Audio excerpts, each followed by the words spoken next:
Hello, welcome to another episode of Set Musings.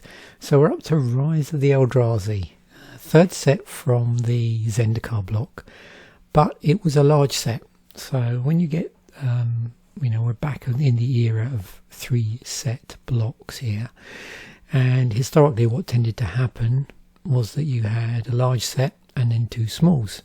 What happened with the Zendikar block, once we got to Rise of the Eldrazi, it was a large set instead of being a small set, and I'll talk a bit about why that was the case. But just some housekeeping generally before we go on.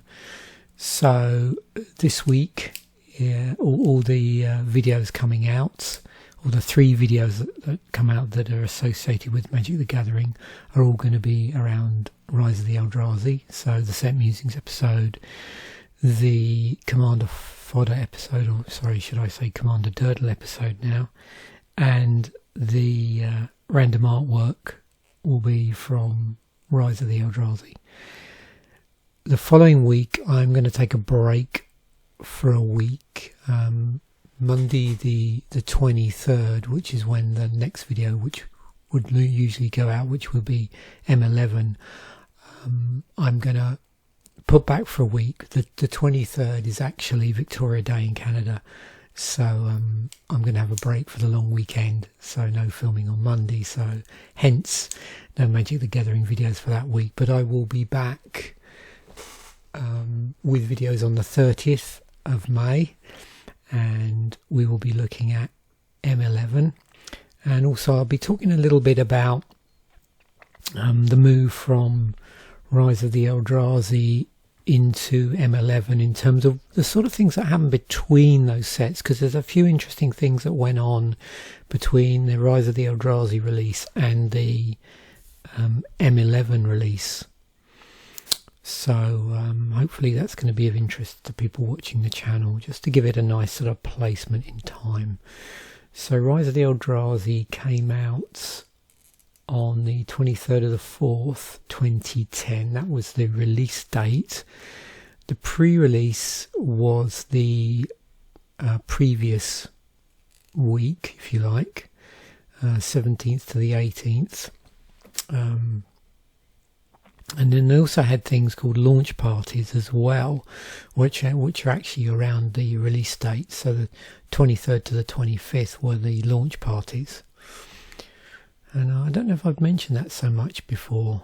We don't really have launch parties anymore. I'll have to, when I get to the appropriate set, I will try and remember to make a note as to when launch parties stopped. Although we still, technically have pre-releases, although they somewhat changed during COVID, and now we've emerged from that, seemingly. We'll see how things pan out, I suppose. So, set on the plane of Zendikar, but a large block. So, this was designed to be drafted standalone, and also, I didn't go to the pre-release for this, but I imagine that it would have been all Rise of the Eldrazi in your limited pool of 6 packs. I'm trying to actually remember, because I know I must have, when I'm saying that, of course I did draft this online after the fact, and it was definitely 3 packs from Rise of the Eldrazi, so I assume that the limited pool was identical, but just scaled up to 6 packs for a limited build, limited sealed build. So it was I believe the first non-set in a block to have basic land cards. A very low amount of cycles in the set as well. Normally Magic sets up to that point had around 10 or more cycles, particularly large sets. I think this one has 2. So we're going to slice this and dice this slightly differently, because it's got some pretty strong themes in it that are worth seeing how they manifested themselves. And you can see these are in set number order at the moment, and all the colourless Eldrazi cards were put at the front. If I was to organise this in colour order like that, you get it this way round. And this is normally how I would do it, but I just wanted to show you where the colourless cards were positioned in relation to the set in terms of the numbering. So the white cards start at 14 because of all those colourless cards, and you can probably see, not surprisingly, they are all Eldrazi. And we'll talk a little bit about the tribal aspect as well here as well.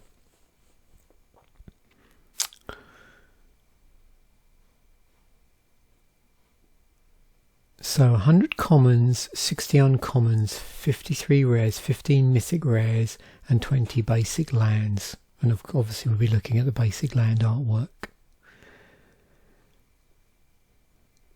There was, I believe, one common less than Zendikar. And there was some sort of print sheet shenanigans going on with, I believe, Hand of Emrakul and Ulamog's Crusher, which are actually more common than the other commons. Also, if you position the basic lands a certain way, I believe it forms a collage. So when we do the artwork episode, I'll see if I can pull that off. I'm not sure if I have full art set work sets for those, but if I do, we'll try and see how that looks on camera if we can. Expansion symbol is the Hedron, and it is a complete mechanical reboot of the block. It's not really land theme, and mechanics from the preceding sets didn't really properly return for this set like they would normally do in a final small set of a block.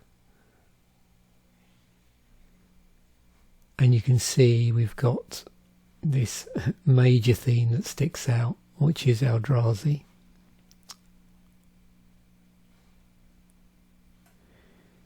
As a consequence, with large spells, I believe the format, and probably one of the reasons why this was designed to be drafted and play limited standalone, was that it was a slower environment, so that you could take advantage of the larger spells. And there were means where you were helped to cast larger spells. And hopefully we're going to see how that manifested itself when we look through this set. You also see there was an effect here that we now see all the time, I think, really, where for the Eldrazi cards, can you see this? The artwork is sort of bleeding through.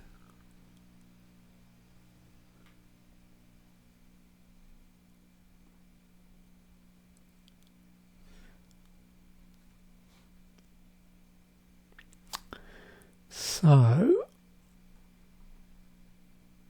let's just scroll through. It's a pretty large set. Yes, leveling, of course.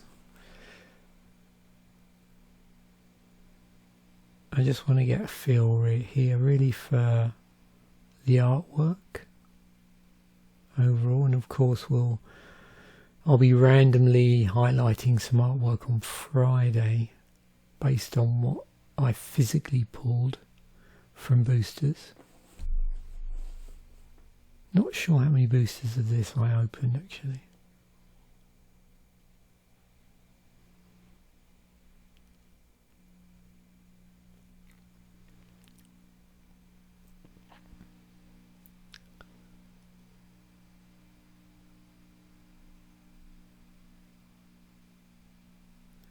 but you can get a feel from the artwork and other things like the leveling, just how prevalent some of the themes and mechanics I'm going to talk about in the set were.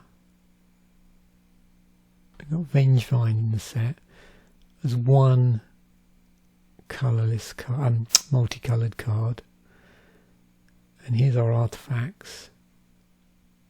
But you can see even cards where they weren't, of a type Eldrazi, the Eldrazi artwork and the hedrons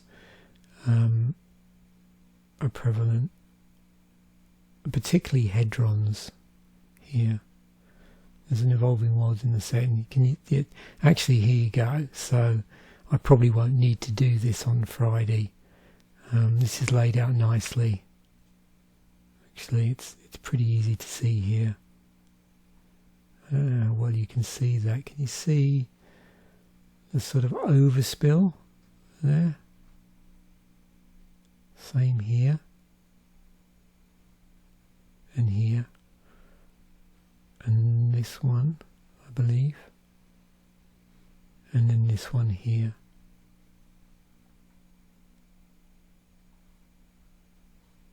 And in red, look.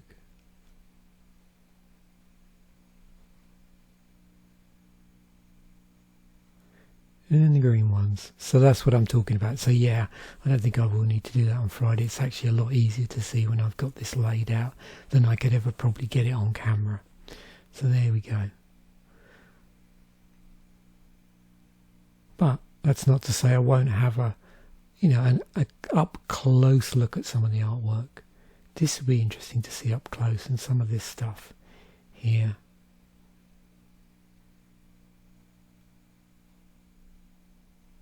And maybe these. Okay. So, this gives us a bit of a rough overview. What are we looking out for here? Well, big mana. I think something called Brood Lineage. You'll see when we come to it. It'll stick out what that actually means to do with. It's basically these cards that are spitting out Eldrazi tokens of a certain type. Colourless Eldrazi spells. Defenders were a thing in here. Annihilator was a keyword ability. We had Level Up, Rebound, and Totem Armor was a thing. So yeah, nothing really major carrying over from the previous sets. But again, if I notice anything, I will try and flag it up. So, as you know, I always like to have a quick look and give you some idea of the reprint situation. Obviously, what I meant to do is just to minus out the basics here, because obviously, yeah, there we go, it's easier now. So 8 reprints: Demystify, Glory Seeker, Smite, Regress, Vendetta, Battle Rampart, Heat Ray, and Naturalize were the reprinted cards. So let's just do this. So Mercadian Masks, this is from the, hang on, there we go.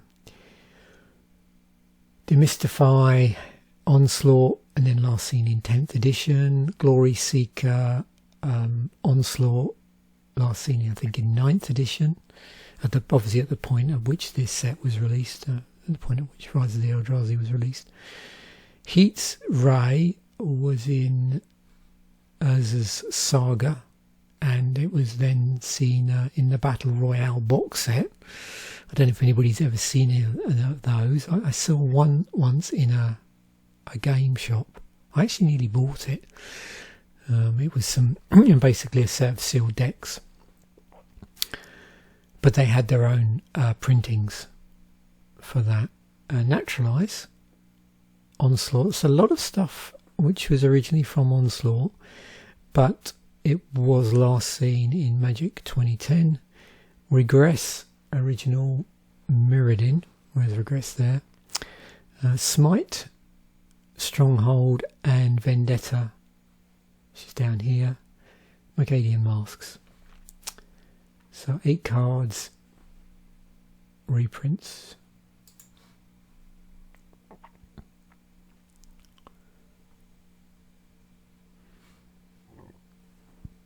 And 220 cards that weren't reprints.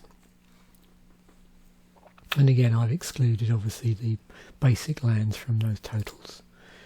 Right, 32 cards which are colourless, so that includes the Eldrazi cards and obviously colourless artifacts.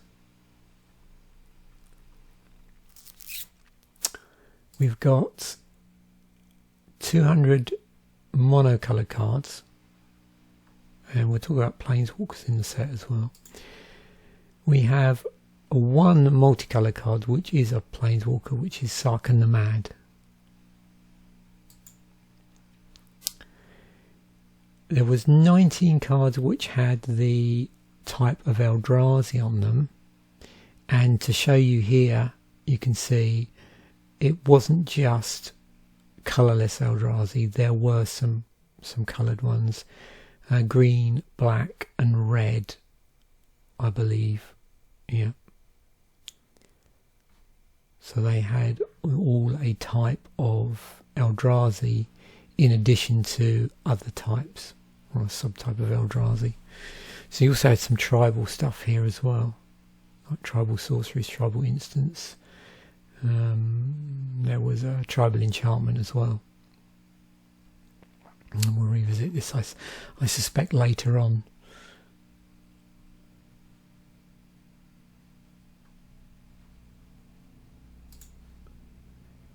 There was a number of drones as well. So I had a subtype of drones.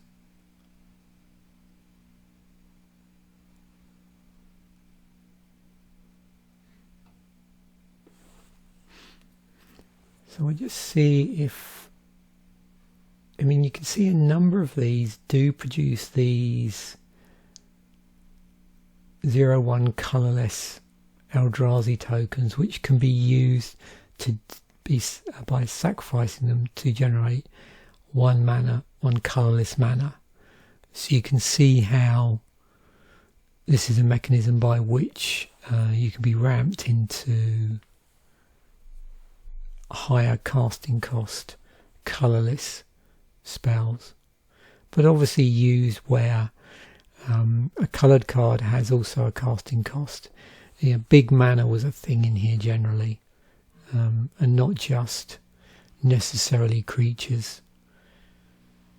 But it becomes pretty clear in terms of the drones, they do all have actually a spawn theme in as much as they produce spawns, or in the case of Broodwarden, they actually make spawns +2/+1. So yeah, there's a interesting spawn token deck, I suppose you might be able to pull off under certain circumstances.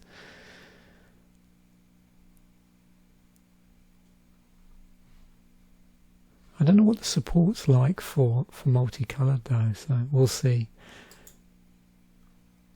So big spells, 23 cards which had will cost more than 6 to cast, more than 6 mana, so 7 onwards. You can see again quite a few of them are the Eldrazi spells, with the largest being 15. I've organised this in order of casting cost. So we've got All Is Dust at 7, Baneful Omen is at 7, Cast Through Time, 7, Disaster Radius, and so on. And then going through, so there's a number of 7 spells of various types, then a number of 8 spells, including a spell where it looks like you're heavily invested in mono green, but it does cost less to cast. So again, there's ways in the set which enable you to cast some of these higher cost spells.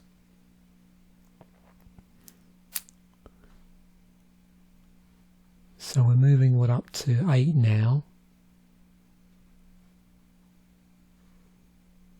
and there's 1, 2, 9 CMC spells, one of which is at common, and then some 10s, 11s, 12, and then finally this 15, which is a 15/15 legendary creature. And you can see a number of the Eldrazi's were legendary creatures as well.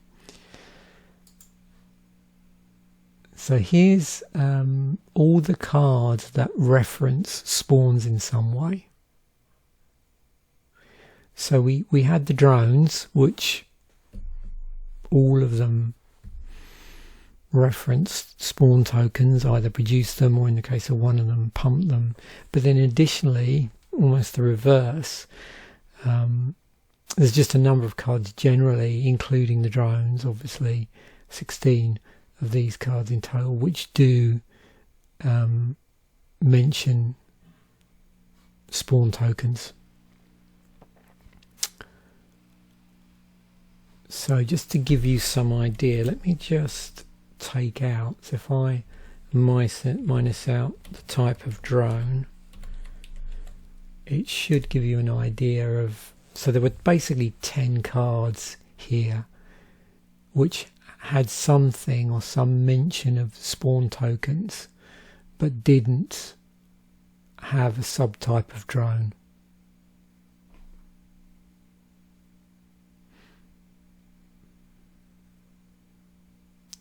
So you can see how they sort of manifested themselves. Some were Eldrazi's, but we've got sorcery, enchantment, instant sorcery. Again, nothing in white or blue.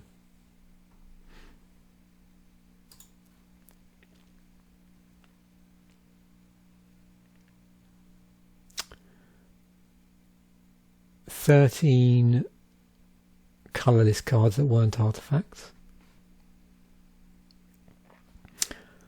And of course they all happen to be Eldrazi's. I mentioned Defender being a thing, so 15 cards with Defender on them. I don't see an Eldrazi Defender crossover here as far as I'm aware.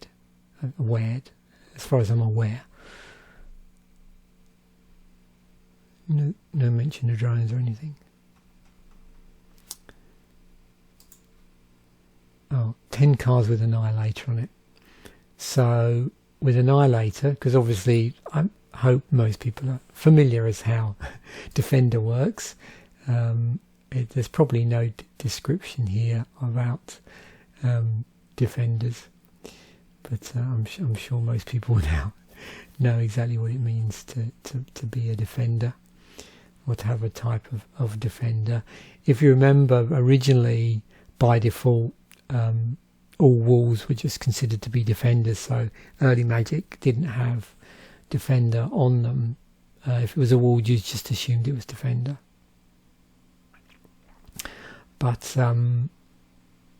yeah, there's obviously a number of cards here that aren't walls that do have Defender. I'm just looking to see if there's anything that here that some of these, sometimes it will lose Defender. But there were cards certainly that wanted to encourage you to play like a Defender strategy. Definitely, you can see.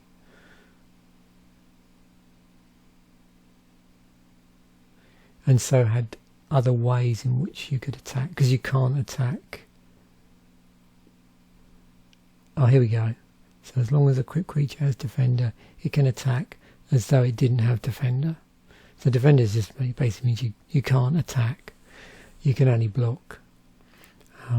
So obviously, if you were heavily invested in Defender, then you had to play other support cards which did allow you to do damage, or other creatures, but also there were a number of Defender cards here which had additional abilities on them, which maybe got around that or did damage in other ways.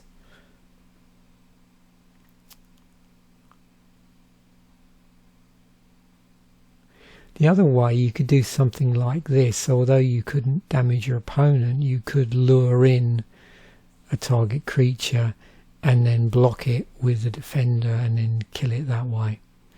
So yeah, there were ways in which you could get rid of your opponent's creatures, obviously through combat damage, but damaging the player, you had to find a different means outside of a number of these defender creatures.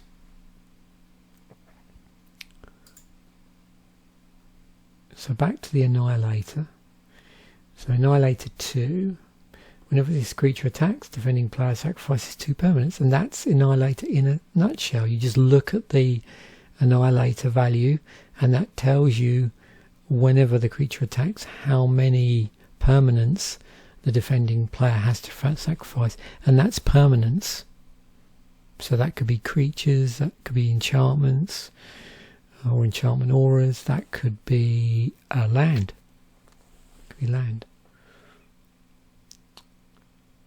So you can see some of these Annihilator 4, and yeah, I now it's coming back to me. I do remember drafting this because once some of these got into play, yeah, you were on a serious clock.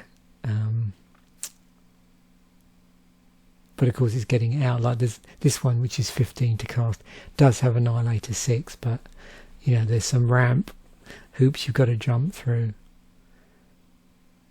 I always like this enchantment here, this 10/10 trample and Annihilator 2. So these things, so this was very D&D, I always thought, this leveling business. And how it worked was you could invest mana to level these up, and it was a little bit problematic because there's nothing worse than investing a whole ton of mana in leveling creatures up, and then the thing gets killed. So with a level up, it's a new mechanic at the time which allowed creatures to gain benefits permanently in exchange for mana investment. A set also contains certain creatures that grow using other means as well, which no doubt we'll see, like counters and through temporary power toughness benefits, those sort of things.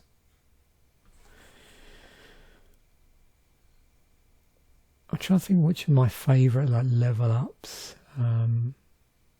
There were also, in addition, there were creatures that cared about level counters, because this was done through counters.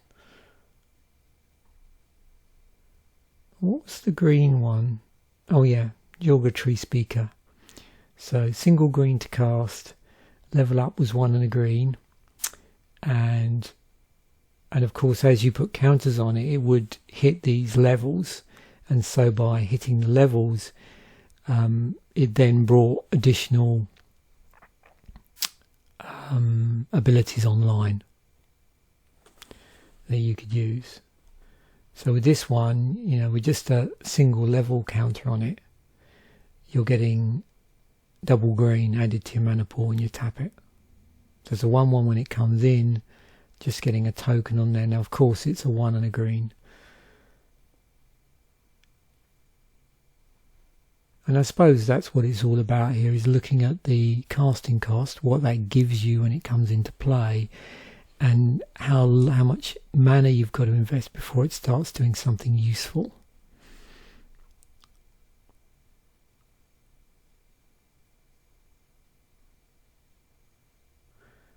There was another one I used to quite like, but I just can't remember. It's been such a long time since I've actually had a proper look at this set.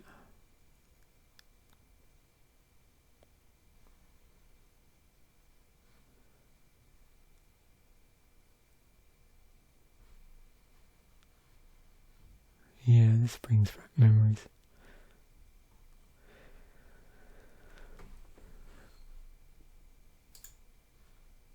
So Rebound was in the set. So with Rebound, if you cast this spell from your hand, exile it as it resolves. At the beginning of your next upkeep, you may cast this card from exile without paying its mana cost. And you can see that was the same. There was no additional costs or any amplification going on, I don't believe. I'm just looking quickly to see if we've got any ones that might double up things or no. So yeah, very simple. Cast a spell from your hand, exile it as it resolves. At the beginning of your next upkeep, you may cast this spell from exile without paying its mana cost.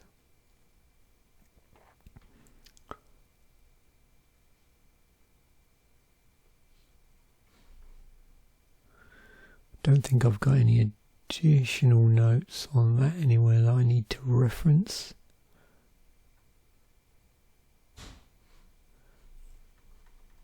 So 12 of those. Totem Armor. So with Totem Armor, this was interesting. It was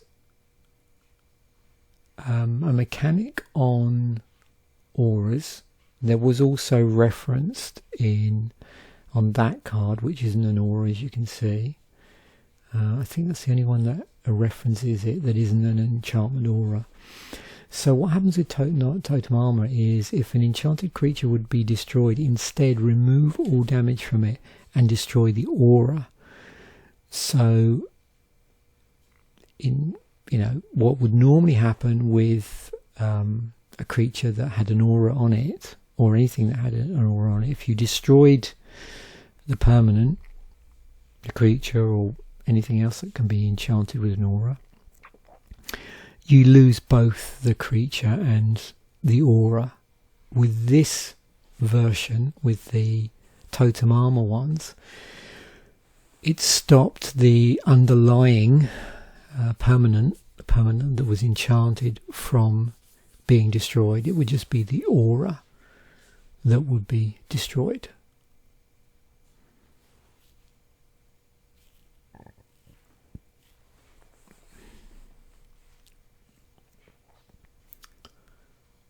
And you can see they do a number of different things, but things that aren't unusual for auras to do. I'm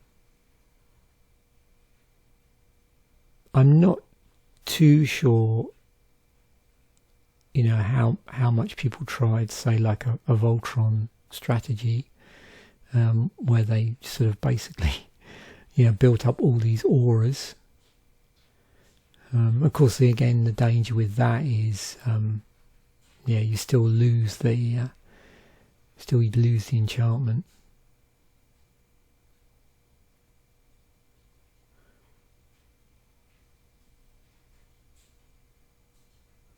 But you can see there's some pretty interesting stuff that can be put on a creature.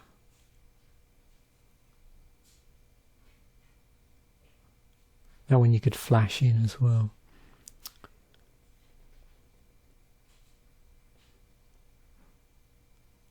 And as you probably guess, some of these were more popular than others, considered to be have more utility or more power. So getting on to the cycles, not many cycles, I'm afraid.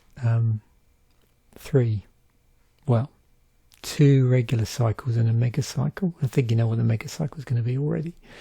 So the first of the 2 regular cycles, there was a cycle of Invokers, reminiscent of cards from Legions, which we have looked at in a set Musings. If you remember, there was a set of cards in Legions which had, I think, a very high activated ability. On this one, all of these creatures have an activated ability of 8 to activate. So there's the casting cost, and you've got activated abilities of 8. Again, it's colourless mana, so there were means in which you could ramp into colourless mana in the set.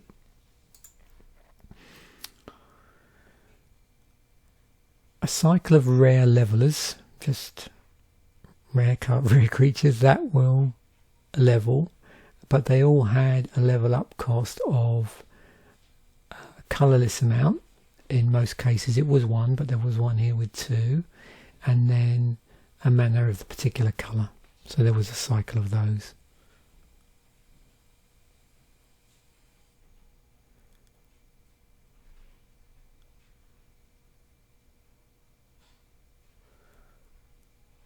So this one, I'm just trying to work out how much you have to invest before you start spitting out elephant tokens. So 1 and a green to cast, you've got to level it up to 2. So, yeah, well, it's 4 mana invested on top to get it spitting out elephant creature tokens.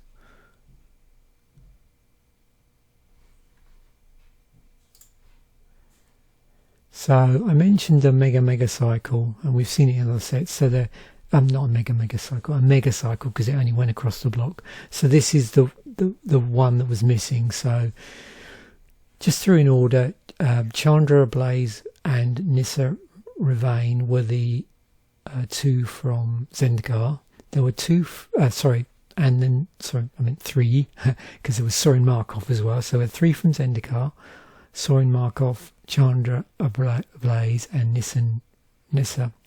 God dear, I'm in trouble with my words this morning. Nissa Ravane were the 3 from Zendikar. 1 from World Wake, which was Jace the Mind Sculptor, which we looked at last week, and this one from Rise of the Eldrazi, which was Gideon Jura. They're all mono-coloured Planeswalker, and they each fit into their own part of the Zendikar storyline. So we finish the cycle here.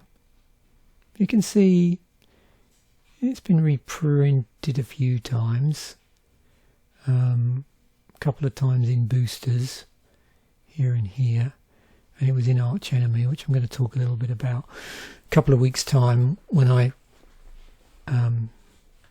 talk about M11, I think. Although the earlier iteration of Arch Enemy, not the Nicol Bolas one. There's a mirrored pair, Irresistible Prey and Prey's Vengeance. Instant and sorcery, and they're supposed to be depicting 2 sides of a battle in the artwork. That's my understanding of what this is. So it's an artwork pair.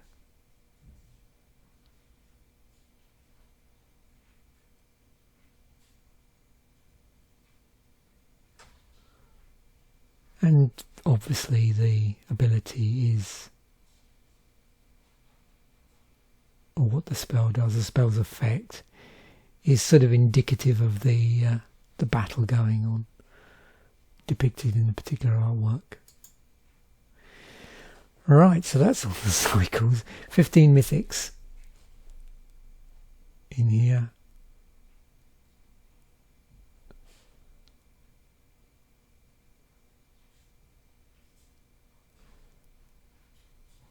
I keep getting drawn to this. And of course Vengevine. And then our friends, the Eldrazi.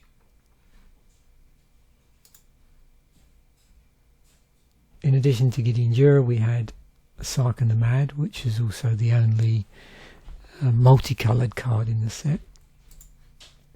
So here's our basic lands, which we did look at already, just because of how I had things laid out. And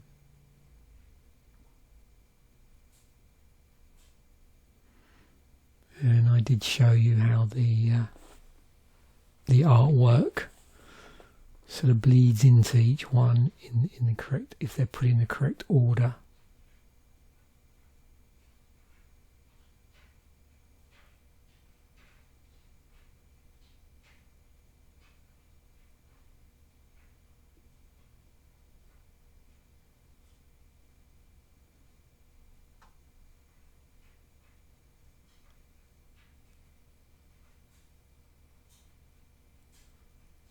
Some it's harder to spot than others.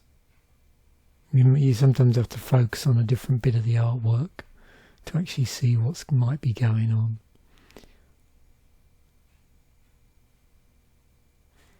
It's often made easier by, not surprisingly, the positioning of the hedrons if they're right on the, the borders between the cards. But if they're not, then sometimes if you sort of look out for another piece of the artwork, you can sort of see where the join is on that.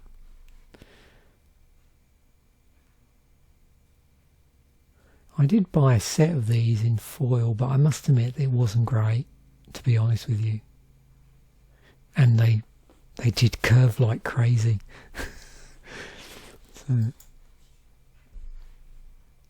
So in terms of non-basics, just two. We had this Eldrazi Temple, which was printed at rare. Adds 1 to your mana pool, or 2 if you're just going to spend it on colourless Eldrazi spells, or to activate abilities of colourless Eldrazi. And then we've got good old Evolving Wilds. You sack it, search your library for a basic land card and put it onto the battlefield tapped, then shuffle your library. So it's a functional reprint of Terramorphic Expanse, and in and of itself it's been reprinted a number of times.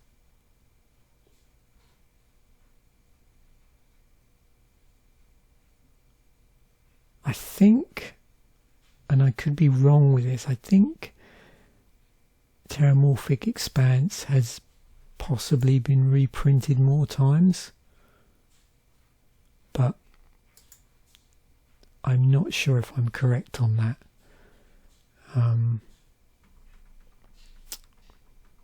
Well, maybe this has been reprinted more times.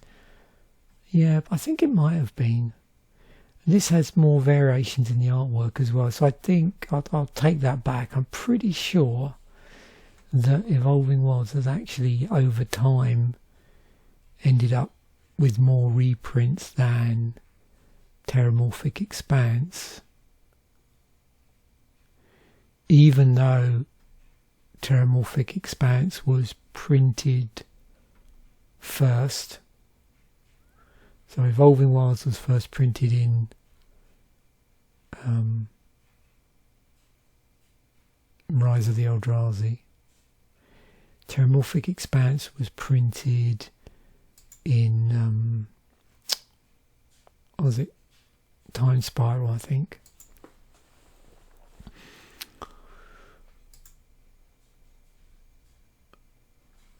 Yeah, Time Spiral. So I'm just looking at it on the other screen.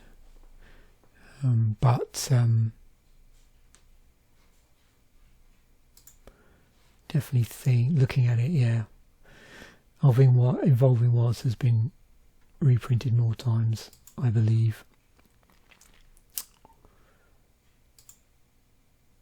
Okay, Legendaries, and I've got both Planeswalkers and non-Planeswalker Legendaries here, just legendary creatures, so legendary Planeswalkers, legendary creatures.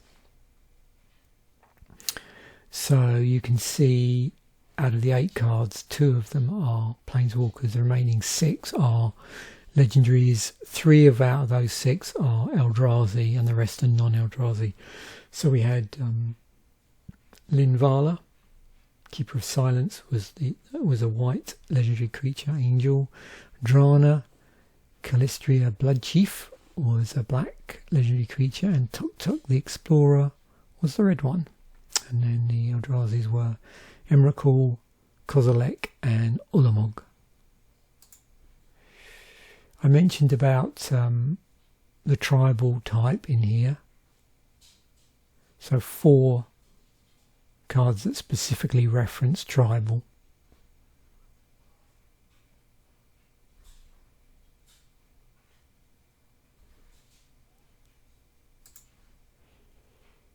And then back to individual types. So 122 creatures in the set across, as you've seen, multiple colours including colourless. 11 enchantments.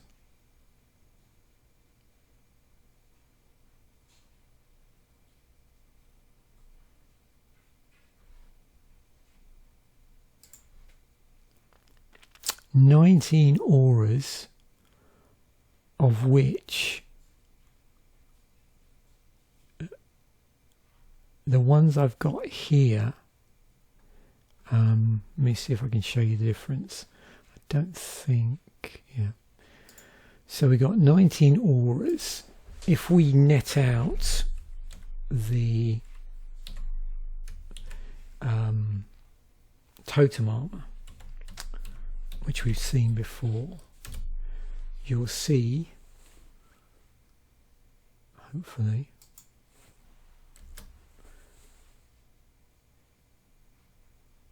yeah, so 9. So 9 auras that weren't Totem Armors. And you can see we've got things like Splintered Twin, Eldrazi Conscription we've seen before. We've got Demonic Appetite, Contaminated Ground. Domestication was in here.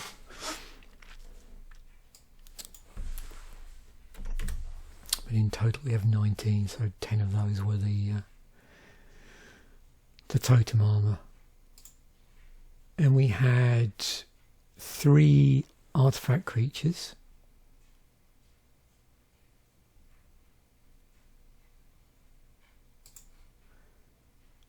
4 pieces of equipment.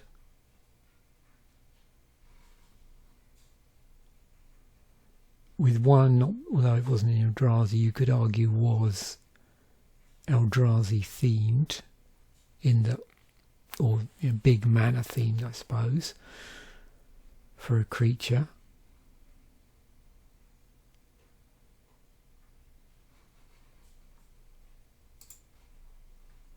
We've got 5 just standard artifacts, not equipment, not creatures.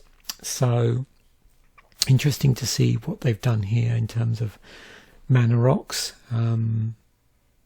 Got one here that messes around with life and card draw through counters, through charge counters. Dreamstone Hedron as a way of adding colourless mana, but it's quite, 6 casting cost to get out. But you can also use it as card draw. You have to sack it, pay 3 mana. And there's this Keening Stone, which is a mill card. Interesting to see that in the set. We've got Prophetic Prism, which is interesting, mana or mana filter that takes colourless mana and converts it to 1 mana of any colour. And then Sphinxbone Wand, which basically, whenever you cast an instant or a sorcery spell, you may put a charge counter on Sphinxbone Wand. If you do, Sphinxbone Wand deals damage equal to the number of charge counters on it to target creature or player. So yeah, some interesting filtering style effects going on here, or conditional scaling, those sort of things. 30 instants that do a variety of different things. What have we got? Destroying enchantments, protection from certain colours, damage prevention, destruction based on attacking or blocking creatures with power 3 or less, tap down, destroy target blocked creature. Way of reattaching auras to different creatures at some instant speed, which is interesting because of the presence of Totem Armor. So it's some interesting combat shenanigans actually. A counter spell with an extra cost attached to it. One of these -1/-0 spells with a cantrip attached to it. A counter spell with a peak thing where you can look at the controller's hand, which I don't remember what they call that. What the nickname for that when you look at a controller's hand is. Reality Spasm. It's tap down. Bounce. It's a form of regress. Conditional counter spell. We've got our black destruction stuff. Notice there's a couple of cards here that reference, where is it? So we've got 3 power and 3 mana or less. So like dealing with smaller creatures, smaller spells. There's our black -X spell. And again you can see another card here with an additional cost. I wonder if some of these may be close to being a cycle, but not quite. Oh, there's Last Kiss. There's our 2 damage black spell. Exile spell. Basically graveyard hate. But interestingly, like stapled to Life Exchange. Another black destruction spell, but one with an additional resource payment of your life. Death Touch. Oh, there's our X damage red spell, but only creatures. Oh, Eldrazi spawn token stapled on the back of a ping spell. There's our 2 damage spell. Pretty high cost, but then it's got rebound on it. Leaf Arrow, 3 damage to flying creatures.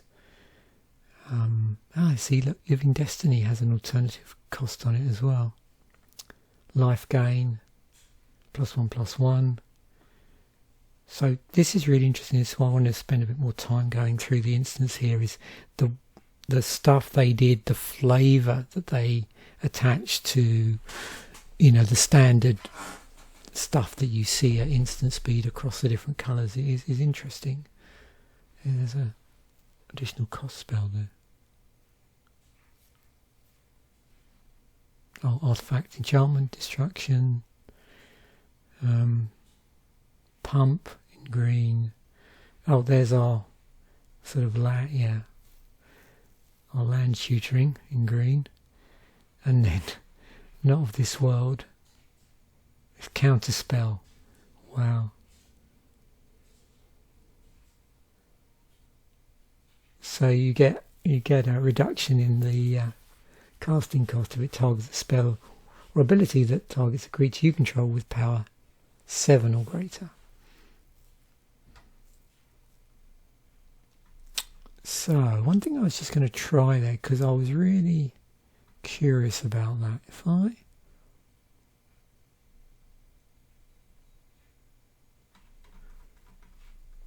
Let me just see.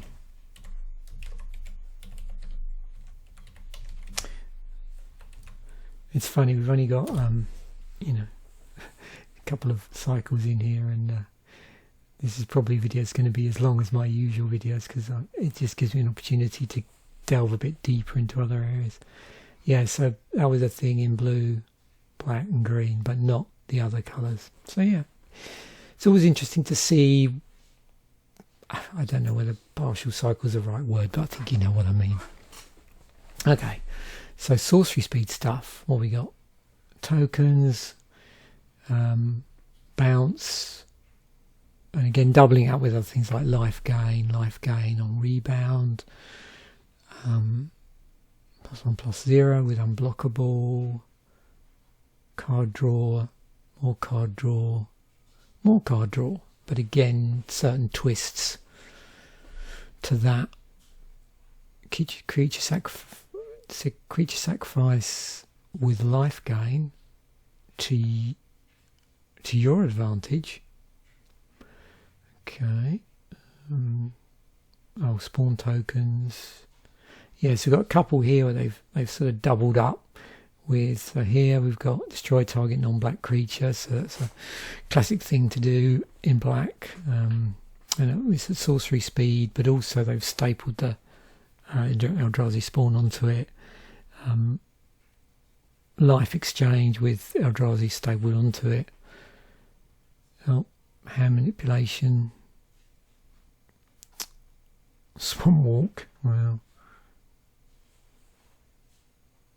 More hand shenanigans. Life total stuff. -1/-1. That's just Eldrazi tokens, isn't it? Well, conditional Eldrazi tokens.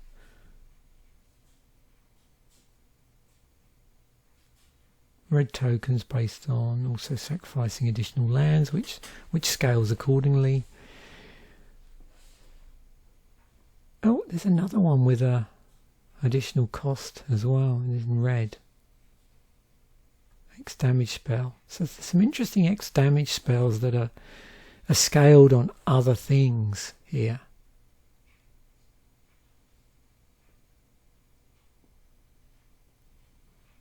Wow. And there's Flame Slash and Fork Bolt. Healing Eruption. Tokens. And of course World of War, I think I pulled one of these when I opened packs originally. Yeah, this is playing around with your post-combat main phase and other things. Damage spell. I got some top of the library manipulation going on there. Oozes. Colourless spawn tokens again. Like what do you call it? Like a lure type effect there. Oh, that's interesting. So we've got a colourless. What do you call it? Like a. Oh.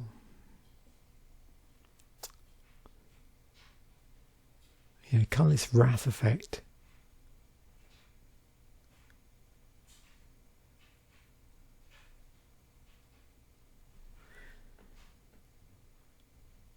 Oh, and now we have Skittering Invasion, just putting 5 Eldrazi Spawn creature tokens. And lots of really interesting flavour in there. Okay.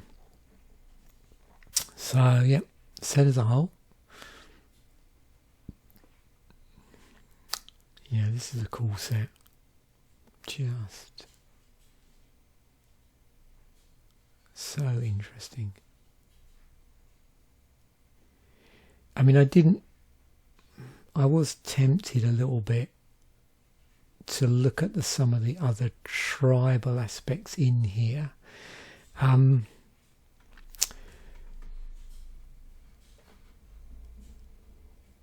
If we do go back to the creatures, because it was actually something I did want to just mention and I forgot at the time, but if you sort of look at this, what broadly do you see in the different colours? So we're obviously seeing quite a few humans in white, soldiers, knights, and cores. So a number of the tribal aspects of tribes that we saw in the block as a whole, if you exclude Eldrazi, obviously are present here.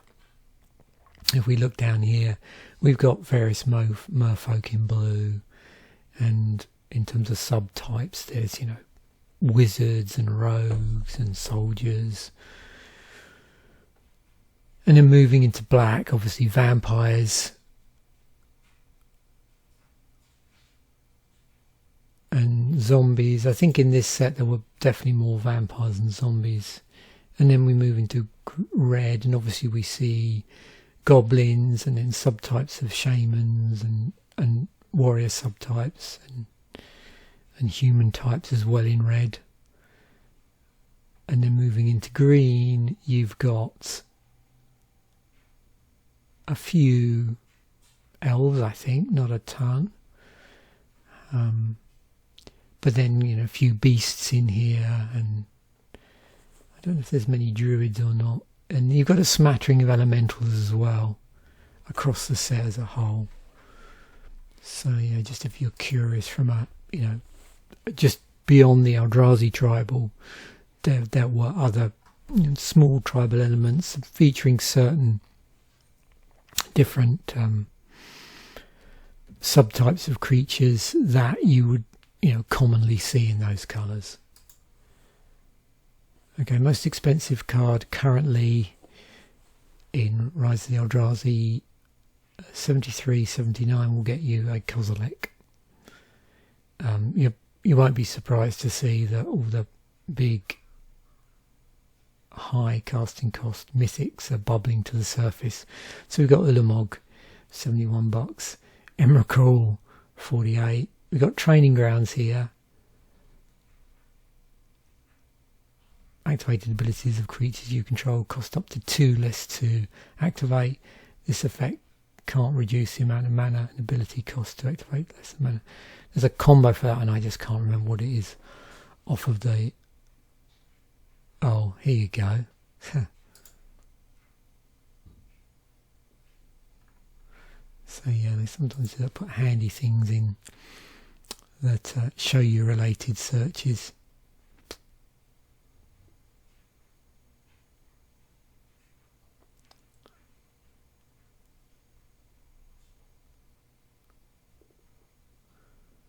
But there is a specific card that I'm thinking of which is combos well with, and I just can't remember at the moment. So yeah, quite a bit sort of shift down in price here. We're down to the Betrays, 21.89. Lighthouse Chronologist. So it's interesting.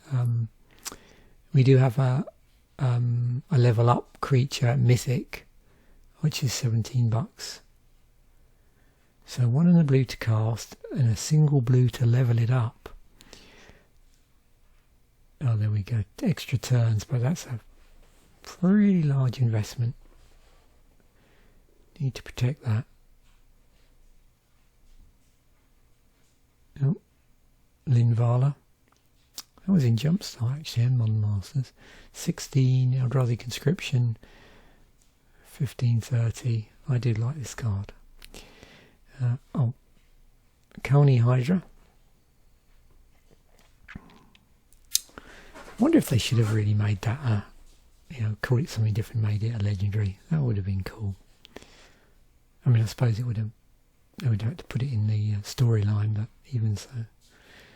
14.41. Vengevine, 13.58. Nurkirka Revenant, 13.39. Interesting mana effect going on here. So it's no surprise to see. I think everything we've looked at except for there's a couple of I was saying that there's 3 rares here, regular rares, not mythics, which are also on the higher price. But you can see a lot of these are the mythics.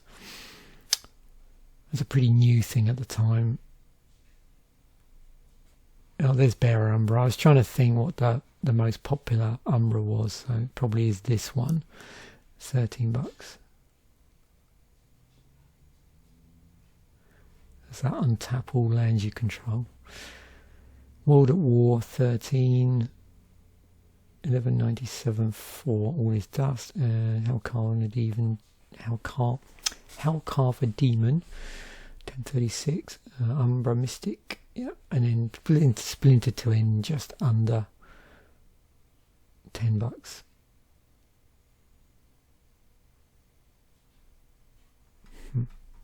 What's it banned in? Modern. Yeah, I thought so. No Splinter Twin deck for you.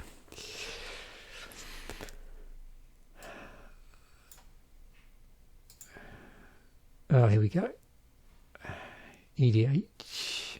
Oh, no, hang on. That's EDH. Ah, Evolving Wilds. Pawn of Ulamog. Oh, yeah, I can see why. Artisan of Kozilek.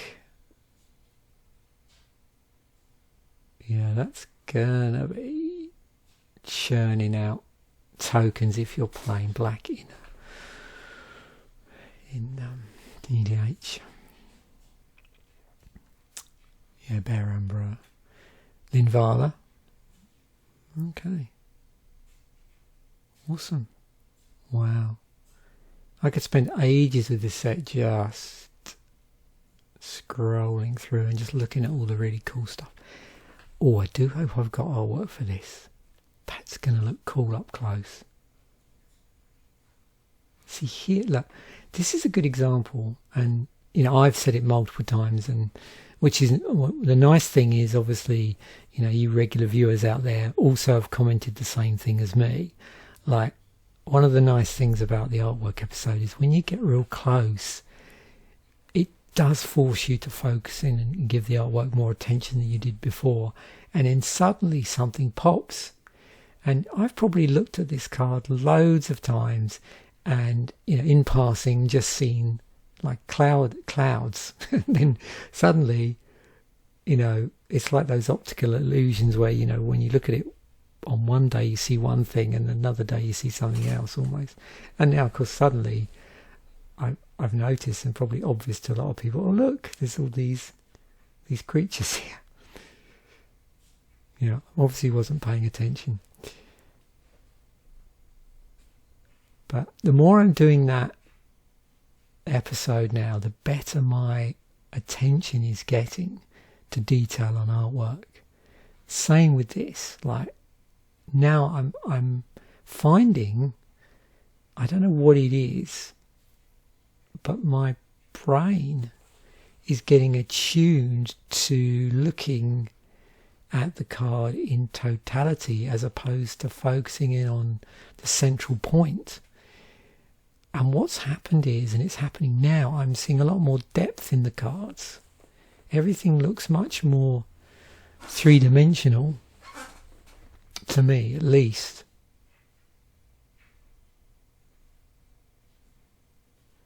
And I find that really interesting. I wonder if I've got a full one of these as well. I must admit I've been rather disappointed by the way that foils have looked in the sets. I don't think it was a particular problem. It's just I think I've just got a bad selection of foils that didn't, you know, foiling always works some better with some piece of artwork than others. But yeah, I'm looking forward to Friday's episode, as I know a lot of you enjoy that one, and I really enjoy making it. This is going to be interesting if I've got one of these. And this stuff here, wow.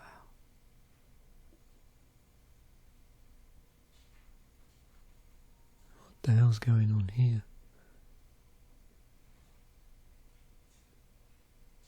I don't think I pulled a Vengevine, I don't remember.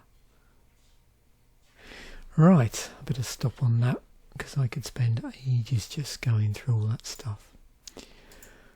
Right, yeah, these. So we're still on the weird, 41 card intro packs. They do have a booster in them. I can't remember if there's one or two at this point, actually.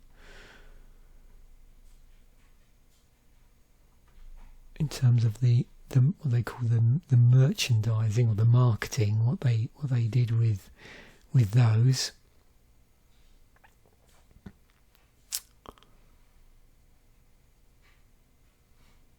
Yeah, the so-called intro packs.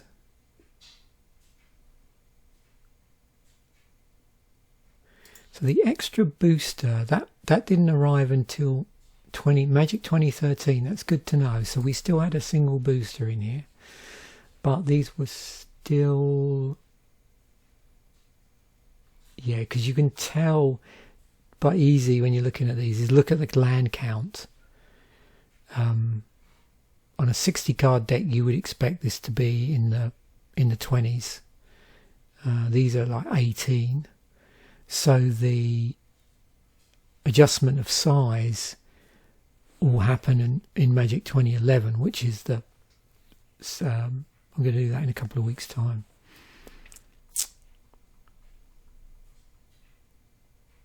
So we got red, green,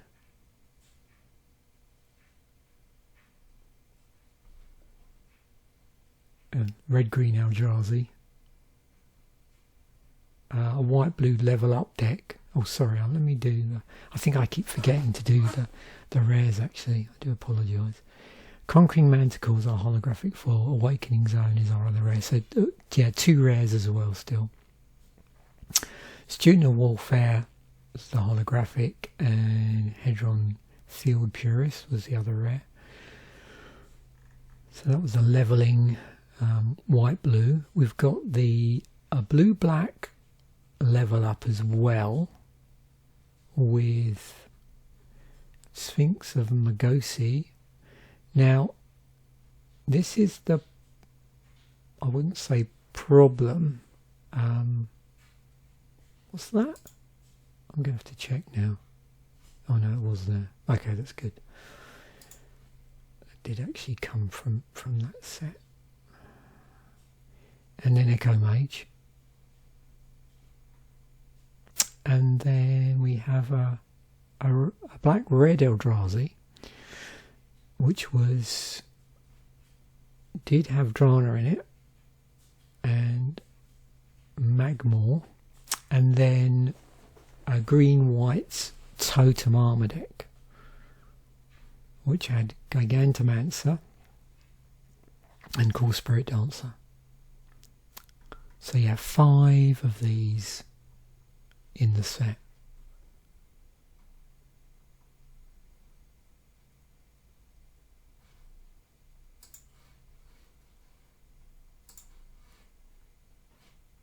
I can't think of anything else I want to really talk about on the pre-constructed decks. If you're observant, you'll see that the colour combination sort of worked its way through. So there was a white-blue, a blue-black, black-red, red-green, green-white, each of these decks. So it worked its way through the allied colours. So Wednesday's episode, let me just log in.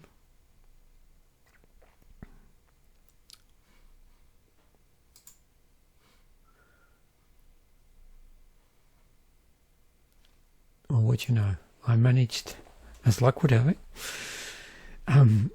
So yeah, so my card pool, I managed to get a card pool from Rise of Eldrazi, so 12 virtual packs, which actually had an Ulamog in it. I'm not sure how many times I had to redraw using MTGen. I think it was I may have got lucky first time. It might have been the second attempt. I was quite surprised I didn't have to keep going back.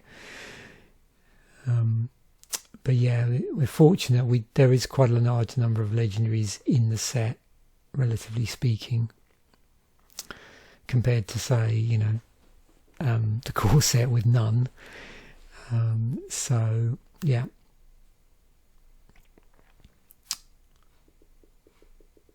And also, I must remember to do that after I reboot my machine. I don't know what that's doing there. Shouldn't be there. Yeah, so that's what's left after pruning it down. So to speed things up now, I'm pruning stuff down. I added this in independently because fortunately later on we got wastes. I suppose it's a little lazy. At the time I could do this old school where I'm having to put in